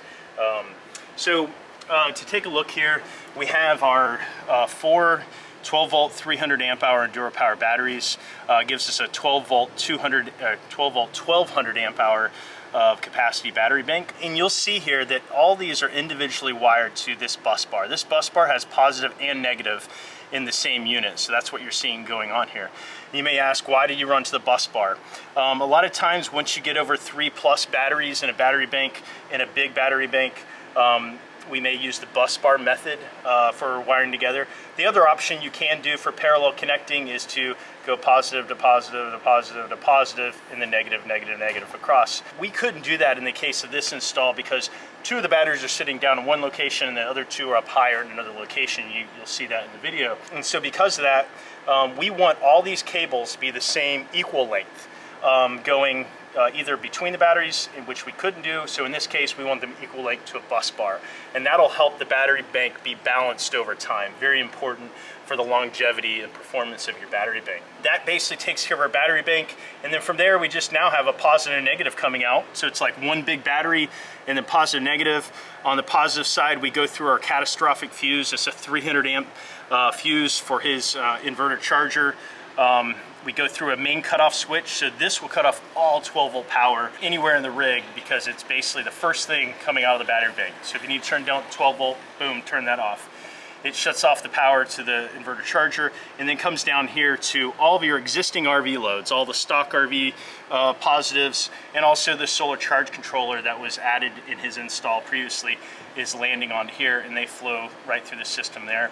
And then the last thing I'll touch on is the battery monitor and the shunt. The shunt is what's measuring, as we talked about, measuring the current that's flowing across the shunt. And that's coming right on the negative side of the bus bar, capturing all the load that's being pulled out of the battery bank is flowing across that shunt before it goes to any of these loads. So one common mistake that many people do when they add solar is they get a solar panel, they put it on, and they run the positive and negative directly to the battery bank, and they bypass the shunt. So they go over here, positive, negative, or if you had one battery, they go straight to it. If you bypass the shunt, it has no way of recording the information, the energy that's brought in from the solar panel, and therefore your shunt is no longer accurate. So very important, if you install a shunt in your system, all load cables are, the load side of the shunt are downstream. It's just a quick overview of the system that Tom has.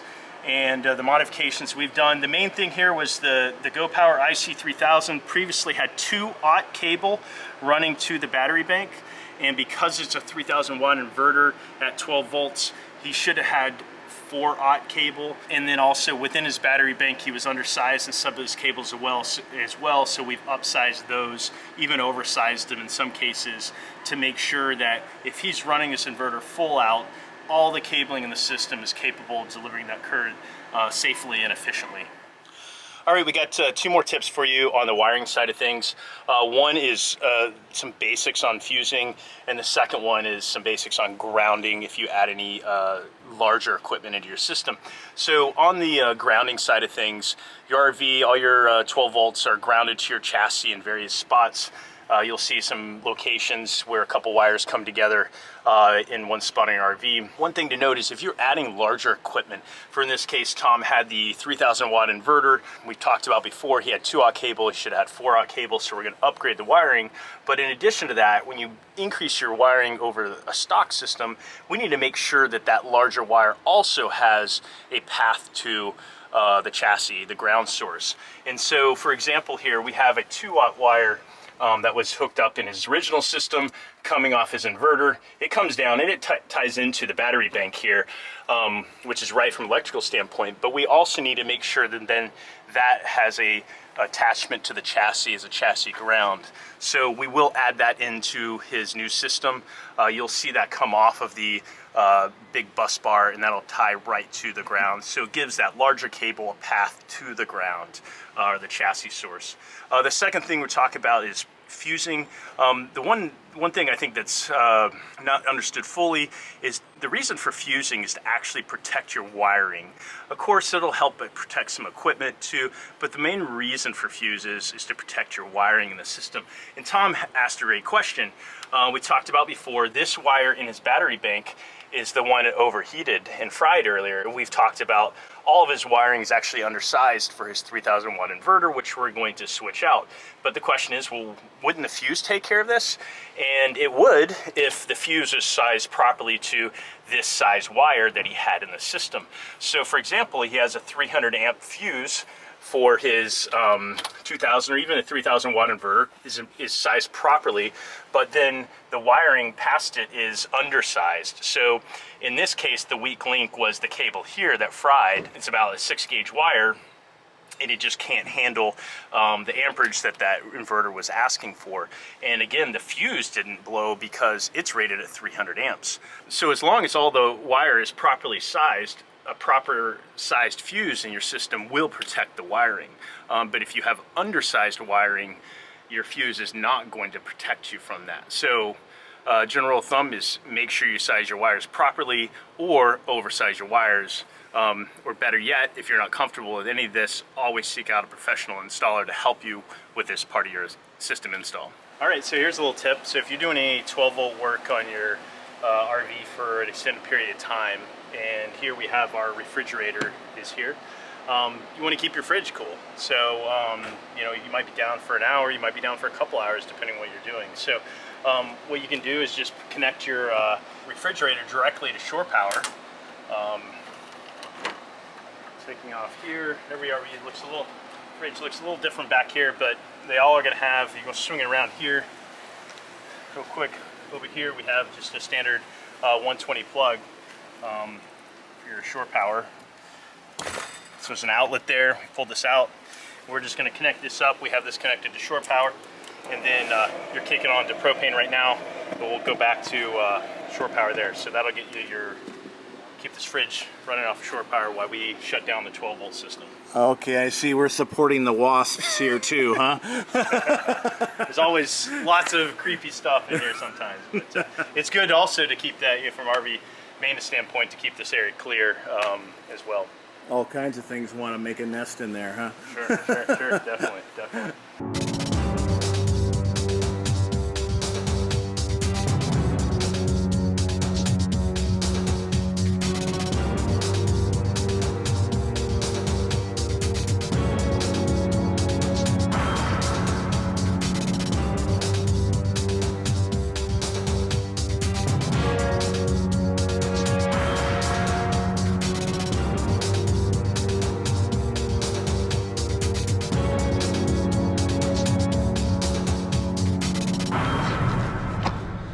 Thing of beauty. Yeah. Got 65 pounds right there. So lightweight relative to, I mean, a traditional AGM, that's an 8D size case. Traditional AGM might be about 160 to 180 pounds. Versus, Okay. Versus 65 here. And, you know, half the weight, but also double the energy. So. Good deal. Excellent. So we're making some cables for the system here. I just thought we'd take the opportunity to point out a few tips for a couple of you DIYers out there that might be looking to do this on your own. First off, number one is definitely highly recommend high quality welding cable. Fine strands, very flexible. The multiple strands have less resistance, carry more current more efficiently. So welding cable is your starting point, regardless of the size wire it is. And the next step is obviously our end goal here is to get a nice finished lug that's heat shrinked. So you start by stripping back the sheathing, having good quality cutters on it. On a large cable like a 4/aught, you're going to have to use you know, some quality cutters. Strip around. When you're doing that, be careful not to take off too many extra hairs. You want to keep as much of the copper intact. Once we have that, we're just going to grab a lug. We're working with 4/aught cable here. On your lugs, you do have the size, so this is a 3/8 inch diameter. Most of the studs we're working with are 3/8. If you have a smaller system, you might have a 5/16. Also, there's some big switches by Blue Seas out there. They're 600 amp rated. It's a larger diameter hole as well as stud. So keep that in mind when you're buying lugs, is what size do you need? It's very important because you will end up not having the right piece at the right time. So we're going to throw this on the end of the cable. You want to make sure that you get in all those extra strands. In a perfect execution, it has no strands sticking out. They're all hidden. Put in there, we have a hydraulic crimper. You know, this is, you know, from a manual standpoint in the DIYers, this is going to be a type of unit that you're going to use. There's multiple dies in the kit that comes. You choose the right die set for the size cable you're working with. Just feed that through there. Basically, my left hand is holding the lug on the cable to make sure it doesn't slide out of the position I want it in until it engages. And then from there, just going to apply pressure, and the hydraulic action is going to take care of the crimping for us. And then release it, and you have a nice crimp there. And then we'll just finish that off with a little heat shrink. The main purpose for this, aesthetically, well, think about how beautiful it looks. The main reason we're doing this is actually, if you did have any loose hairs, 1 or 2 little strands that got out, this is going to seal that off so we don't have any of those strands floating around, potentially bumping into anything else in your system. And that is definitely preferable to electrical tape, right? Yeah. So, you know, electrical tape technically does the job, but you know, having a high quality finished off cable, I think is going to be satisfactory to yourself doing the job. And it, you know, looks good when you're showing off to your friends and family too, but definitely prefer it over electrical tape. All right, this is a good kind of tip for some of you DIYers out there. Tom and I, if you're on site, kind of changed the plan of how we're going to position his battery bank within his compartments that he has, just based on access, maintenance of other components in his RV. And so we are going to put 2 of his batteries up on top of his generator bay housing. So what we're going to do to reinforce that housing so we can put these batteries, even though they're lightweight, they still weigh 65 pounds each. We're going to reinforce the top of the generator housing with a nice 3/4 inch thick plywood. We've also, you can see here, we've pre-painted it just to look more finished once the install is done. So this is going to sit up. These 2 batteries are going to be up in that area. We want to keep them secure. So how, you know, what's a method to keep them secure? There's a lot of different ways to do it. Since we made this decision yesterday, we don't have the time to fabricate anything from a welding standpoint or anything like that. But from a DIY standpoint, this is a very common type of thing to do, where you need to secure the batteries down. Of course, strap to keep them down for the vertical movement is great. But you can also take like aluminum angle iron. You can score it, be able to bend around the battery. So we've done that on both sides. We've pre-drilled some holes that we'll use to anchor it down. So basically take this and it'll go around the battery like this, and it'll hold. Obviously the front to back is being prevented from both ends, and also the sidewards movement as well is being prevented. I'll put the second one over here. So that'll give us the movement from forward and backwards and sideways, and then we will have a strap that we're going to run through and underneath that'll come on up over and keep the vertical movement in place as well. So once we're all done, these two batteries are going to be nice and secure and safe in their locations. So a good thing to make sure you're doing anytime you're putting in your battery bank is to make sure that they're well in position. As we've talked about, loose connections are a bad thing when we're talking about electricity, and so to make sure those connections stay nice and snug is to make sure there's no stress on those connections with movement, and by securing these batteries we do that. So this is how we did it. It's, I think, a very good example of what a DIYer may do if this is something you're going to do on your own. However, I would say if any of this is at any point you decide that it's a little bit past your comfort level, please reach out to a professional to do the install for you. We do have some references on our website to a couple installers around the country, but by all means we want everybody to be safe and secure while they're out there. But hopefully this helps some of you guys out. Is that also a bus bar on the left there? These, yeah, they're bus bars. So you Okay. have your original stock wiring. These are positive bus bars. So you had this is coming from your hydraulics. This is coming from this is another bus bar from your 12 volt. That's your fuse panel inside by your breaker panel comes to here, and then that joins it here. And this cable is from your solar charge controller. It's going through this breaker and over to your solar charge controller. So those are all landing here, and then we're going to connect this through the on-off switch. It'll go through over to the catastrophic fuse, which sits on the positive side of the bus bar for the battery bank. So all the batteries are going to tie to this bus bar. And right now you're seeing the shunt, again, wired to the negative side of the battery bank, and then all of our other negatives will connect to that side, the load side. A tip for you guys out there, if you're using this as a 600 amp rated switch, the switches, Blue Seas makes one as well at 600 amp. Usually the studs with that rating, they're 1/2 inch studs.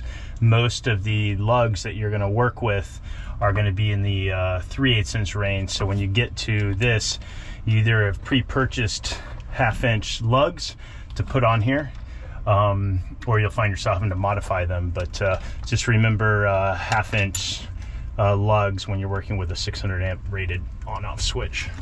And those are the upgraded cables there from, what was it, the 2-aught? You had 2-aught, and yes, this is 4-aught coming from your inverter. And then we have 4-aught running through over to our battery bank bus bar, which will be over here. Do you have to check the connections on these at all? Everything in here is properly done. We've got washers, lock washers on the bolts that require all that. Lock washer is a requirement. You move it down the road. So all this has it on there. So it's not really going to move, but say every 6 months, you can open up, just take a ratchet and just test it and see. If you really want to get technical, you can actually put a mark with a Sharpie marker and a straight line from here across your bolt, and you can have a visual check. And if the line has moved, visually that your bolt has loosened up. Oh, that way you don't have to actually go around and do that. Yeah, if you look at nice hack. Yeah, really nice hack. If you look at a lot of maintenance vehicles, buses, and other maintenance vehicles, they'll do that on the lugs on their wheels.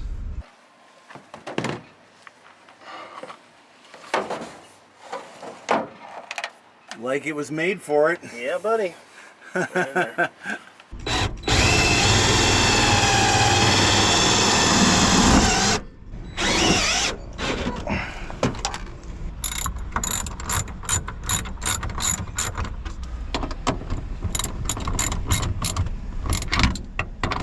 So you can take this system, you could get more of these bus bars. You take out these things and you just keep bolting them on. It'd be like one massive long bus bar. Oh, okay. Yeah, So it's very called- expandable then. Yeah, it's called the Victron Energy's Link system. So it's bus bar. you can have the power in, which is this, which is not fused. On one side, you can have a shunt, and then you could have your distributor over here, which is fused for all your different circuits. You can also use the distributor on the battery bank side too. You choose to fuse each individual battery. We have the whole battery bank fused, leaving the battery bank.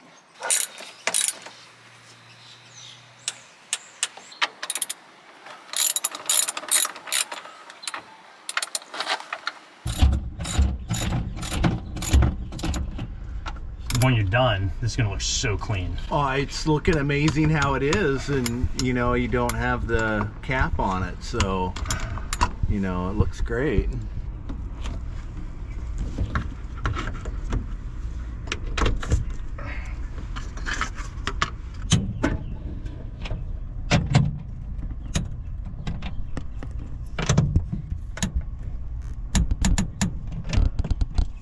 Wow, it's sure a lot cleaner look, only being wired on that far end.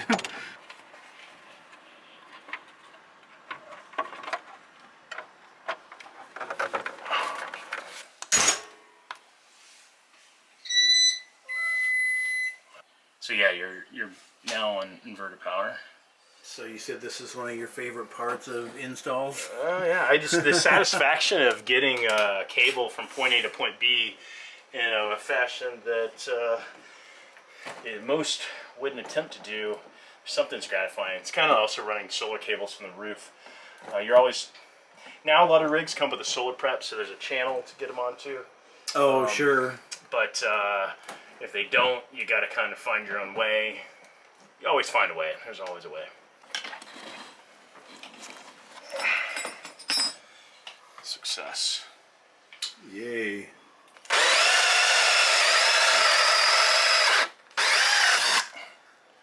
We got through this whole time not making a mess. And we just destroyed it.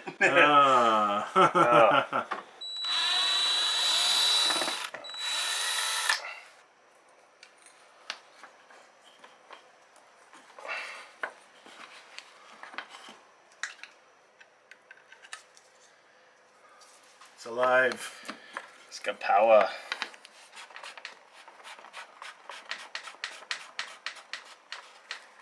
All right, so we finished the installation of the digital display for the Victron Energy B&V 712. This is a physical display that's mounted inside if you choose to. Again, if you don't want to, this can be left by the battery bank, by the shunt.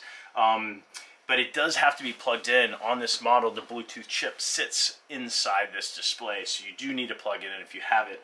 The reason that we really like the B&V 712 is because of its excellent Bluetooth range. There's over a 70 to 80 foot range on this model. If you have a fifth wheel, it is almost a must if you're doing a system like this where you don't have a massive Victron system that you can integrate with other components. But for all your average upgrades where you're just putting in lithium, switching out your converter, charger, and adding a battery monitor, we really like and recommend the 712 because of that phenomenal Bluetooth range of 70 to 80 feet. Anywhere in your camper, you're going to be able to Bluetooth into it, also around your campsite. So the physical display here, of course, it's great. So you're in the living quarters, you're right by it. You can just take a quick peek at, right now we have it set for the percent state of charge, sitting at 100% right now. We have fully charged batteries. Later in the day, it may drop down. You can take a quick glance at it without pulling open your phone if you happen to be right in the area. So yeah, it gives you kind of two options to either manage this by Bluetooth or the physical display itself. All right, so just want to kind of go over the battery monitor with a shunt. We have the Victron Energy B&V 712, which is sitting right here. That's our shunt. All of our negative loads come here and run across it, and then this is all our battery bank. So we're measuring all the current that's flowing out of and into the battery bank through that battery monitor.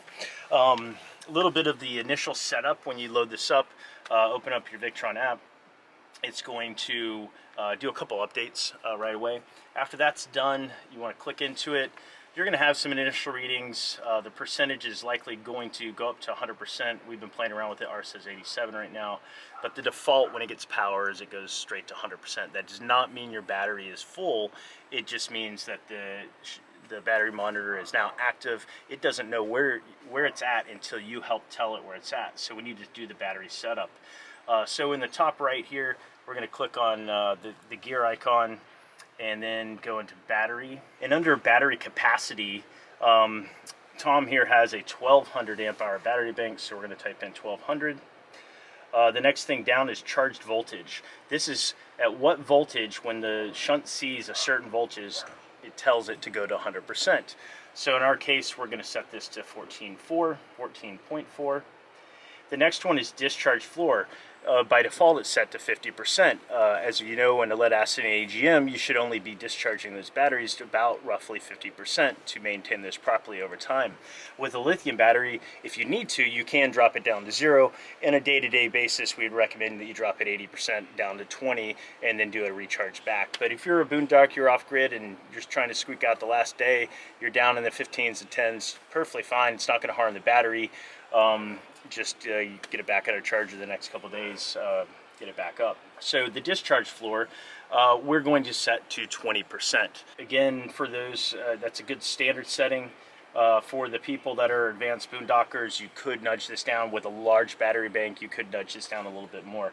But basically what that's telling us is if you have a 100 amp hour battery, you're saying the discharge floor is 20%. So you're telling this battery monitor to only use the 80% from 20 up to 100.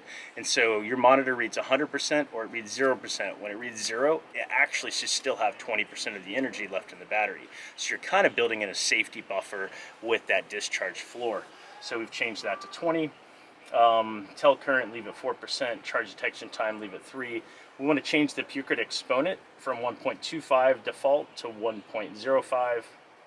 And then we want to change the charge efficiency factor from 95 up to 99%. You can leave the current threshold at 0.10 amps and the time to go period at 3 minutes. So that's it. The last thing I'd show here, once you've done this initial setup, you pretty much never need to touch it again. Unless you're doing some type of reconfiguration, adding batteries to change the capacity. Over time, the battery monitor, it's independent of the batteries. It's doing its best job to track where the batteries are. Sometimes you might show up after a couple months to a campground, you plug in, you've been plugged in for 3 days, you're charging, and your battery monitor only goes to 98%. It won't go to 100%. You're like, the batteries have to be fully charged. Why is it sitting 98%? It's because the shunt has kind of lost track of exactly where it's at. So you can open up the battery settings and go down and hit the button called synchronize, and that will say set battery SOC to 100%. So it's going to manually force it to 100%. And you go back here, before we had 87%, now it says 100 just by pressing that button. Again, if you had that 98% for a couple days sitting on shore power, you go in and hit synchronize and you'll correct it and recalibrate it back to 100%. So just a quick overview of the Victron Energy Victron Connect app with the BMV 712. Time to throw the switch. This should start making a lot of noise. Oh, there it goes. Yep. How much of a charge do you typically have on the batteries when they're sent? About 30% when they leave our warehouse. Okay. So some of that's just from shipping batteries around and fully charged, just less energy stored in the battery. We do fully charge them during their manufacturing process, and then we discharge them as a part of the testing, but we bring them down to about 40 to 30%. So that's what you get them at. Okay. So yeah, this is going to charge up here for a while. So here we are. We finished the install. 12 volt, 1200 amp hours of Enduro powered lithium to power Tom's needs off grid. With his 1100 plus watts of solar on the roof. This is going to give him some extended run time, less generator run time when he's off grid. He's not going to wake up in the middle of the night with his generator kicking on to recharge the batteries, with his bed being right above the generator, so I'm sure he's happy about that.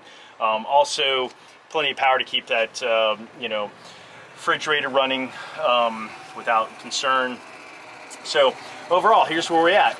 We have 4 12 volt 300s. We have 2 down here, and we put 2 up here above the generator bay. We did reinforce this with 3/4 inch plywood all the way across, anchored down.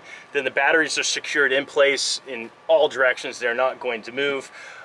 They come down wired into our battery bank bus bar. So battery 4, battery 3 from up top, and then battery 2 and battery 1 from down here.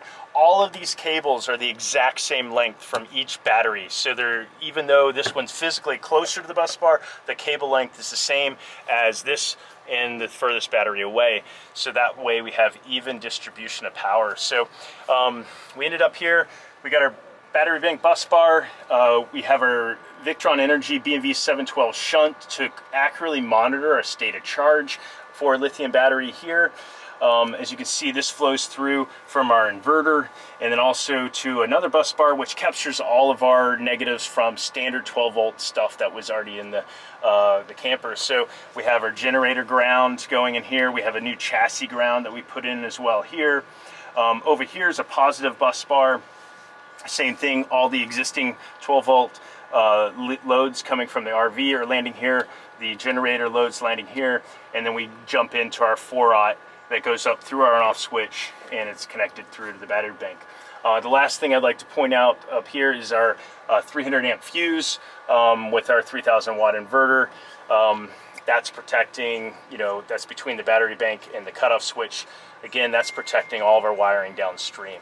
One other thing I'd like to point out is besides just upgrading the amount of energy that was available for them off-grid, was, you know, that slight install mistake that happened in the last system, which is the last minute they switched from a 2000 watt to 3000 watt inverter, leaving them with smaller cable size than they should have had. So here's the cable we took out, and you know, at first glance it was, you know, pretty big cable, but if you put it up here and you see this 2-aught cable, which I'm holding, is, you know, much smaller than the 4-aught cable that we're using now. So that 4-aught cable is running through the system, through the battery bank, to the inverters. It's properly sized.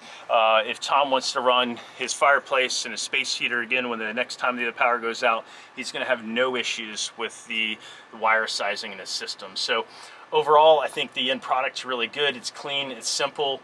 So we've got a couple viewer questions for you, Harrison. Live feed there. Mike and Danny Smith, they are planning to convert their AGM batteries to lithium, but without solar when the time comes.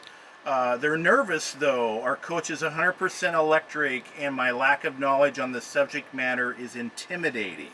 Excellent. What advice would you have for them?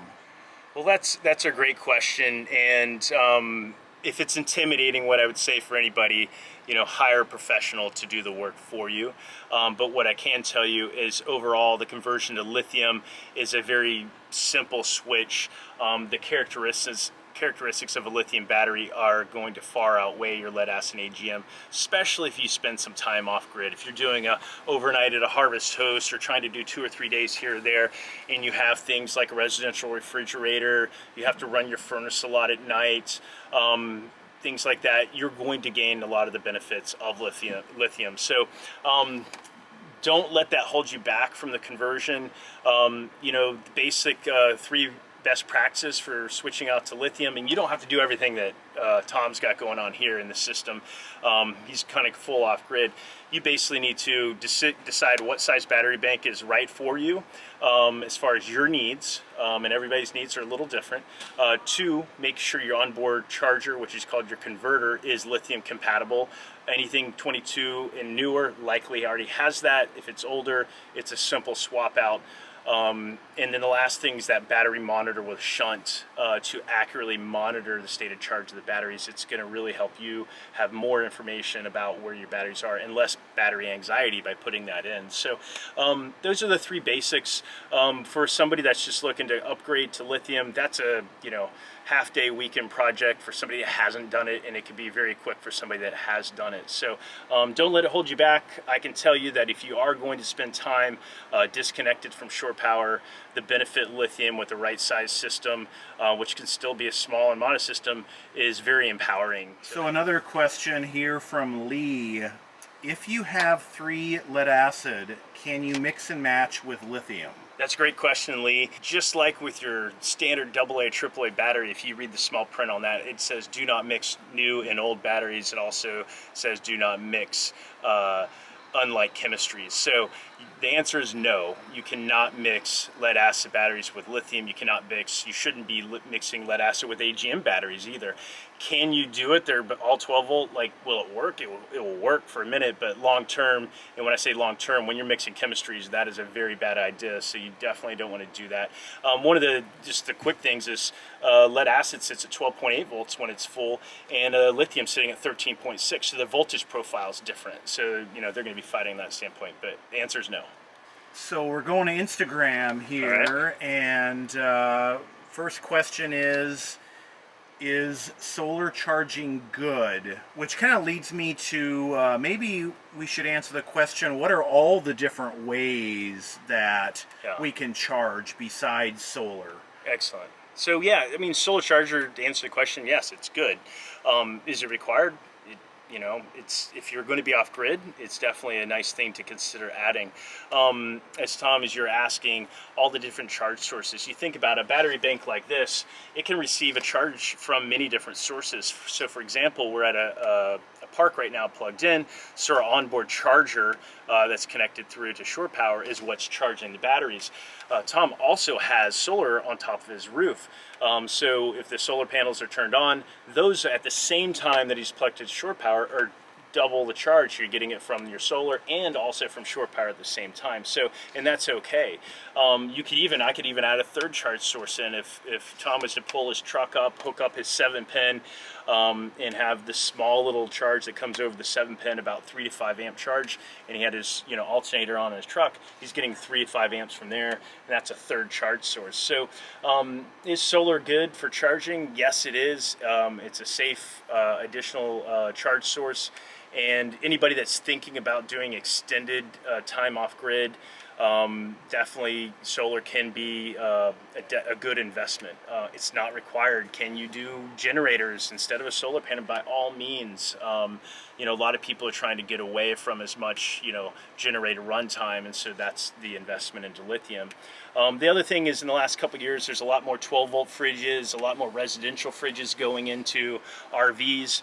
Those are power hogs. They use about 7 to 75 amps per hour in a 24-hour period. So that's about 180 amp hours. So a lot of the manufacturers are putting up 1 or 2 solar panels on the roof to offset the majority of that consumption for you. What we do find is that if you want to spend a lot of time off grid, and when I say a lot of time, I'm saying more modest 2 to 3 days, you probably need a little bit more solar than that, than the standard they give you. But yeah, solar is definitely a great charge source, but there's multiple other ways to charge your lithium batteries. And Wandering Wishes asks, do you need a DC to DC charger between the truck alternator and the batteries? It's a great question and a very common question. Obviously, you have a lot of investment into your tow vehicle, and if you have a Class C, Class A, big investment into those as well. You have an alternator up front. With a lithium battery, they take a charge very efficiently, and they can take very high rates of charge. So the question is, do I need something to protect my alternator? It can be answered in 2 different ways. If you have a towable, a fifth wheel or a travel trailer, and it's all stock, you're using your 7-pin or a 4-pin connector to connect between the tow vehicle and the RV, the answer is no, you do not need a DC to DC charger. The reason for that is a small low gauge wire that runs through the 7-pin through your tow vehicle. It is also fused within your tow vehicle to protect that wire. You're only going to get about a 3 to 5 amp charge over that wire, and therefore you aren't going to be able to pull high rates of amperage off of your alternator and thus overstress your alternator.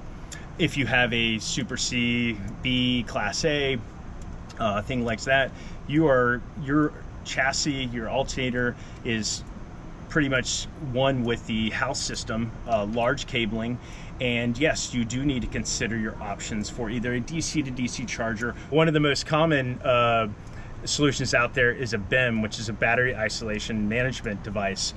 That is commonly found from a company called Precision Circuits. If you have one of those in your coach, they do have a lithium BIM option, the Li225. At that point, it's a pretty quick swap out of your devices to just basically properly charge your lithium battery. What that basically is doing is allowing the charge to come through for a short amount of time, and then it turns off and allows the alternator to cool down. So it's on, off, on, off, on, off until the battery's full.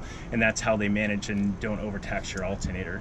The other solution, if you're doing a new build and you don't have any of those devices, is a thing called a DC to DC charger. And basically what that's going to do is going to regulate the flow of current. So if you do a 30 amp DC to DC charger in your system, only 30 amps is ever going to be pulled, and only 30 amps is going to be put onto your alternator, which is a very easy load for it to handle. So you can, going back to towables, you can add a DC to DC charger and run individual cables at the right wire size from your RV to your tow vehicle, and use the DC charger to get a faster charge while towing down the road. So great question. Just to recap again, if you have a fifth wheel or travel trailer towable stock, there is no need to add in a DC to DC charger. If you are in a Class B, C, or Class A, definitely want to look into your options to protecting that alternator when you upgrade to lithium. Wow, wasn't Harrison full of awesome information about an RV lithium battery install?